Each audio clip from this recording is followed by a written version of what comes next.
I want to talk very briefly a little bit about the tips that I've given you in regards to writing about literature. The first one is use present tense. What I mean by that is literature is not dead. Every time we read The Things They Carried or Pride and Prejudice or, whatever text that tickles your fancy, every time we read it, it's alive. It happens again and again and again. So what I mean by using present tense, you don't want to say something like, Jimmy Cross burned Martha's letters in the hole. Instead, you could say, Jimmy Cross burns Martha's letters in the hole. That's what I mean by using present tense, as if it is happening, not as if it's something in the past.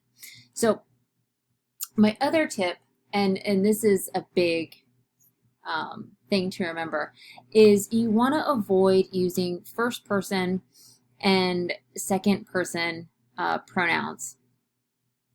The example that I gave you is, I believe that the narrator in Sonny's Blues is a dynamic character because I read many details about the changes in his attitude toward and relationship with Sonny. So remember back in week 1 when we talked about stance and tone, and how academic writing always uses that authoritative tone. Saying things like, I believe, I read. There's nothing wrong with that because, in fact, those are things that you did do. But if you take that out of it and just say, the narrator in Sonny's Blues is a dynamic character who changes his attitude, etc. Which one sounds more authoritative? The second, the latter, because you're taking out the question of it being your viewpoint, right? Or as if it's a matter of an opinion rather than this is, good analysis. The other tense that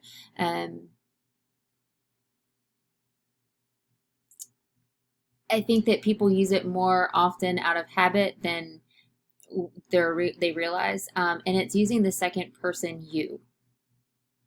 And I'm pre-recording this video, so I'm not sure when we're going to have a conversation in weeks 1 or 2 about using the second person you, but we will. But again, I'm reiterating that it's not something that you want to do when talking about literature either.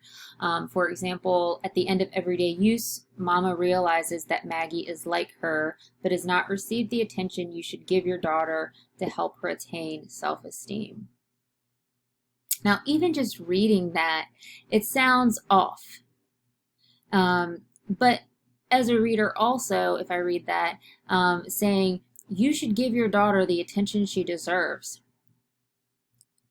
Do I have a daughter? Am I not giving her enough attention? So it places this inappropriate relationship between you and your audience, you and your reader,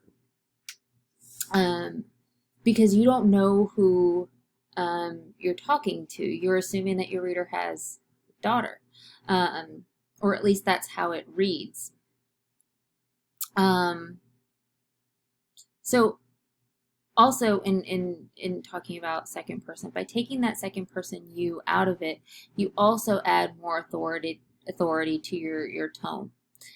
So keep those in mind. They're just 2 tips, but they're 2 really good tips to keep in mind when writing about literature.